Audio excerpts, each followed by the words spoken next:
Once again very good evening all of you. आज के अपने इस वीडियो में मैं आपसे बहुत ही ज़रूरी बातें मैं साझा करने जा रहा हूँ। जैसा कि मैंने अपने इस the making of constitution of India, इसमें मैंने पहले ही 2 वीडियोस मैंने बना रखा है जिसमें कि आपको मैंने इम्पॉर्टेंट इन्फॉर्मेशन देने की कोशिश की है अपनी तरफ से। उसी वीडियो से जुड़े हुए आज इस अपने तीसरे वीडियो में मैं आपसे ये चर्चा करने जा रहा हूँ कि ये जो हमारा फंडामेंटल राइट्स है, जैसा कि आप यहाँ पे देख रहे हैं, right to equality, right to freedom, right against exploitation, right to freedom of religion, cultural and educational rights and the last right to constitutional remedies. तो प्रीवियसली वीडियो में मैंने ये सारा कुछ आपके सामने एक्सप्लेन कर रखा था कि आखिर इन सारे राइट्स को जो कि फंडामेंटल कॉन्स्टिट्यूशन में हमें दिए गए हैं, आखिर उनको आर्टिकल्स में कहाँ कहाँ पे प्लेस किया गया है। आज अपने इस वीडियो के माध्यम से मैं आपसे एक बात साझा करूंगा कि आखिर इनका मतलब क्या है, आखिर ये हमें कैसे प्रोटेक्ट करते हैं। इन चीज को जानने से पहले हमें ये जानना चाहिए कि आखिर ये फंडामेंटल राइट्स क्या है, आखिर ये मौलिक अधिकार हैं क्या। मौलिक अधिकार, इस शब्द में बहुत बड़ी बातें छुपी है। मौलिक अधिकार कहने से हमारा तात्पर्य है कि मौलिक अधिकार के अंतर्गत यह बताया जाता है कि वे सब लॉ, जितने भी कानून पहले से बने हुए थे मतलब हमारे देश की आजादी से पहले बने हुए थे, उनमें जो भी कानून हमारे हक के लिए थे, हमारे हित के लिए थे, वे सारे के सारे कानून निहित हैं, वो आज भी हैं।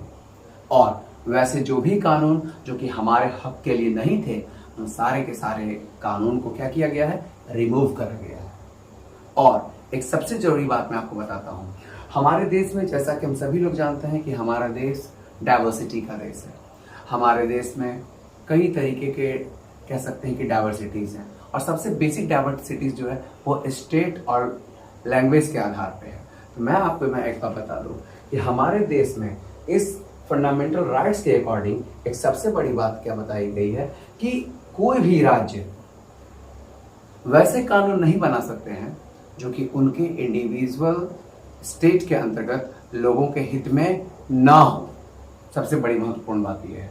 और दूसरी सबसे बड़ी बात क्या है कि यहां पे मेरा ये कहने का मतलब कि उनके हित में ना हो से तात्पर्य ये है कि जो कि फंडामेंटल राइट्स के द्वारा अलाउ नहीं करा गया है।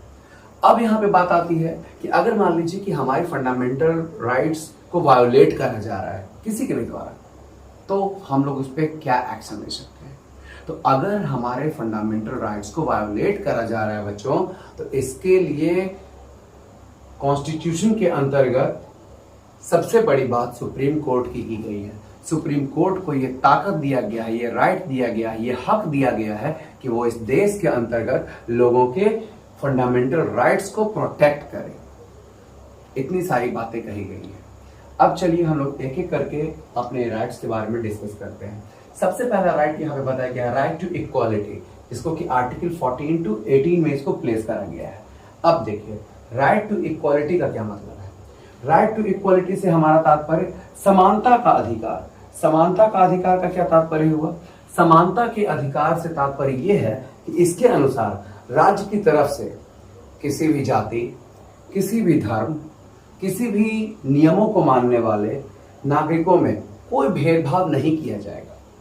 मतलब हम चाहे किसी भी रिलीजन के क्यों ना हो, चाहे हमारा धर्म कोई भी क्यों ना हो, चाहे हमारा मजहब कोई भी क्यों ना हो, हमारे मजहब को दूसरे मजहब से कभी भी कंपेयर नहीं किया जा सकेगा। मतलब कहने का कि हम किसी भी मजहब के हों, हमारे जो राइट्स हैं, जो अधिकार हैं, वो पूर्णतः क्या होंगे, बराबर होंगे। राज्य में लेडीज, चाहे बच्चे हो या पिछड़े वर्ग के लोग हों, इनको हर एक तरीके का राइट इक्वल दिया जाएगा। ये बताता है हमारा राइट टू इक्वालिटी। अब देखिए इसके अलावा जो हमारा दूसरा राइट है राइट टू फ्रीडम, जिसको कि आर्टिकल 19 to 22 में इसको कहा गया है। इसमें क्या बातें बताई गई है? राइट टू फ्रीडम यानी स्वतंत्रता का हक। स्वतंत्रता का हक बहुत बड़ा हक, क्योंकि इस स्वतंत्रता को पाने के लिए ही तो हमारे देश के जाबाजों ने 200 वर्षों तक अंग्रेजों से लड़ा था। तो इस हक को तो हमारे फंडामेंटल राइट्स का पार्ट होना ही था। आखिर राइट टू फ्रीडम क्या है? राइट टू फ्रीडम से तात्पर्य यहां पर हमारा ये है कि ये राइट टू फ्रीडम प्रजातंत्र में, लोकतंत्र में ये कहता है, जैसे नाम से ही क्लियर होता है कि लोकतंत्र, लोक मतलब जनता और तंत्र मतलब शासन, यानी एक ऐसा तंत्र जिसमें कि जनता ही सर्वे सर्वा हो, जनता की भूमिका सर्वभाव में हो, हम कह सकते हैं। प्रजातंत्र में स्वतंत्रता को ही जीवन का मेन आधार माना गया है। मतलब अगर हम स्वतंत्र नहीं हैं तो फिर हमारे जीवन का कोई मोल नहीं है, हमारे जीवन का कोई वैल्यू ही नहीं हो जाएगा। ये राइट टू फ्रीडम हमें अपने एक्सप्रेशन को व्यक्त करने का, अपनी बातों को कह करके व्यक्त करने का, लिख करके व्यक्त करने का ये समुचित अधिकार ये हमें देता है। यानी कह सकते हैं कि इसके थ्रू हमें हमारे सरकार के द्वारा, हमें हमारे लोगों के द्वारा ये राइट्स दिया जाता है कि हम अपनी बातों को किसी भी माध्यम से रख सकें, चाहे हम लेखन विधि से रखें या हम अपने कह सकते हैं कि बोल करके हम अपनी बातों को रखें। इन सारी चीजों को कहा जाता है इसमें। अब देखिए तीसरा है राइट अगेंस्ट एक्सप्लॉयटेशन। एक्सप्लॉयटेशन कहने का यहाँ पे मतलब क्या हुआ? जैसा कि हम सभी लोग जानते हैं, अंग्रेजों ने हमारा एक्सप्लॉयटेशन ही तो करा बीते 200 सालों में। जमीन हमारी, देश हमारा, लोग हमारे, लेकिन टैक्स वो बेचारे हमसे लेते थे। तो ये क्या था? हमारा एक्सप्लॉयटेशन ही तो था। लेकिन यही exploitation after getting the independence कोई दूसरा हमारे साथ ना कर सके, इस चीज के लिए राइट अगेंस्ट एक्सप्लॉयटेशन, जिसको कि आर्टिकल 23 to 24 में रखा गया है, ये बहुत ही इंपॉर्टेंट था हमारे लिए, ताकि हमारे हक को फिर से कोई दोबारा छीन ना सके, हमारे हक को कोई दोबारा कहीं ना कहीं उसको वायोलेट ना कर सके। अब आते हैं हम लोग अपने दूसरे राइट में, right to freedom of religion. देखिए जैसा कि मैंने आपको पहले ही बताया कि right to freedom of religion, इससे तात्पर्य हमारा क्या है? हमारा देश धर्मनिरपेक्ष देश है। हमारे देश में सभी जाति के लोगों को, सभी धर्मों के लोगों को एक समान रहने का अधिकार दिया गया है। इससे कोई फर्क नहीं पड़ता कि हमारा मजहब कितना बड़ा है या कितना छोटा है, क्योंकि हम सभी भारतवासी हैं। हम यहाँ पे किसी पर्टिकुलर हिंदू, मुसलमान, सिख या ईसाई नहीं है। हम सभी लोग इस फंडामेंटल राइट्स के अंतर्गत हम सभी लोग इंडियन हैं, हम सभी लोग भारतवासी हैं और इस देश के अंतर्गत हमें पूर्णतः आजादी के साथ रहने का हक दिया गया है। अपने धर्म को मानते हुए अपनी नीतियों के साथ हमें रहने का हक दिया गया, जिसके लिए कि इसमें आर्टिकल 25 से 28 में डिफरेंट धर्म की स्वतंत्रता के अधिकारों का उल्लेख किया गया है, क्योंकि हम लोग आगे चल के डिफरेंट अपने वीडियोस में इस पे डिस्कस हम लोग करा करेंगे। अब देखते हैं cultural and educational right. Cultural और एजुकेशनल राइट से हमारा क्या तात्पर्य है? संविधान द्वारा भारतीय जनता की संस्कृति को बचाने का बहुत कोशिश किया गया है। हमारे कल्चर ही तो हमारे कह सकते हैं कि एक तरह से सेविंग्स हैं, जो कि हम कहीं ना कहीं अपने आने वाले जनरेशंस के साथ शेयर करते हैं। राइट टू एजुकेशन, हमें पढ़ने का हक, हमें आगे बढ़ने का हक अगर दिया गया है तो इस कल्चरल और एजुकेशनल राइट्स के द्वारा दिया गया है। हमें आगे बढ़ने से कोई नहीं रोक सकता, हमें पढ़ने से कोई नहीं रोक सकता। हमारा पढ़ना हमारा अधिकार है। अगर जैसा कि हम सभी लोग जानते हैं कि हमारे देश में कहा जाता है पढ़ेगा इंडिया तभी तो बढ़ेगा इंडिया, तो इस तरीके से पढ़ने का अधिकार और अपनी संस्कृति को बचाने का अधिकार हमें दिया गया है आर्टिकल 29 टू आर्टिकल 30 के अंतर्गत। इसको हम लोग प्रोटेक्ट करके रखते हैं।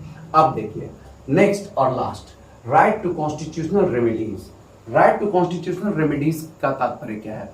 राइट टू कॉन्स्टिट्यूशनल रेमेडीज से तात्पर्य है कि भारतीय संविधान में जितने भी मौलिक अधिकार हमें दिए गए हैं बच्चों, उन सारे के सारे मौलिक अधिकार को अतिक्रमण से बचाने के लिए, करप्शन से बचाने की जिम्मेवारी भी दी गई है। लेकिन किन्हें दी गई है? जैसा कि मैंने आपको थोड़ी देर पहले ही बताया गया है, इसके लिए सुप्रीम कोर्ट ऑफ इंडिया, सर्वोच्च न्यायालय ऑफ इंडिया, जिसको कि हमारे इस राइट को प्रोटेक्ट करने का कह सकते हैं गाइड बनाया गया है या एक तरह से संरक्षक बनाया गया है। प्रत्येक नागरिक को अपने मौलिक अधिकार की रक्षा करने का हक है और इसके लिए वो डायरेक्ट सर्वोच्च न्यायालय से प्रार्थना कर सकती है। अगर उसका कोई भी राइट किसी के भी द्वारा वायोलेट किया जाता है तो आइदर गवर्नमेंट के द्वारा किया जाए या किसी पर्टिकुलर पर्सन के द्वारा किया जाए। तो ये थे हमारे मौलिक अधिकार, फंडामेंटल राइट्स।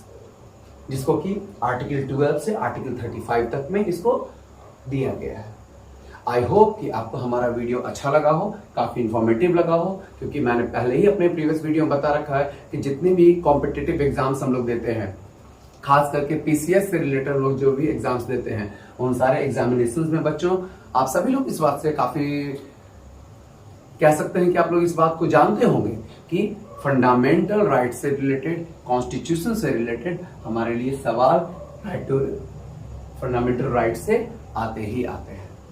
तो आई होप कि आपको हमारा वीडियो अच्छा लगा हो। अगर आपको हमारा वीडियो पसंद आ रहा हो तो आप इसे लाइक करें, सब्सक्राइब करें और अपने दोस्तों के साथ देखें। और बाकी की टॉपिक्स को हम लोग आने वाले वीडियोस में, अभी तो सिर्फ इसका पार्ट 3 तक ही आज मैं आपके सामने मैं इसको रखा हूँ। आने वाले वक्त में फंडामेंटल से जुड़े हुए और भी कई सारे महत्वपूर्ण तथ्य, कई सारी बारीकियों को आपके सामने अपने इस वीडियो के माध्यम से मैं रखने की पूरी कोशिश करूंगा।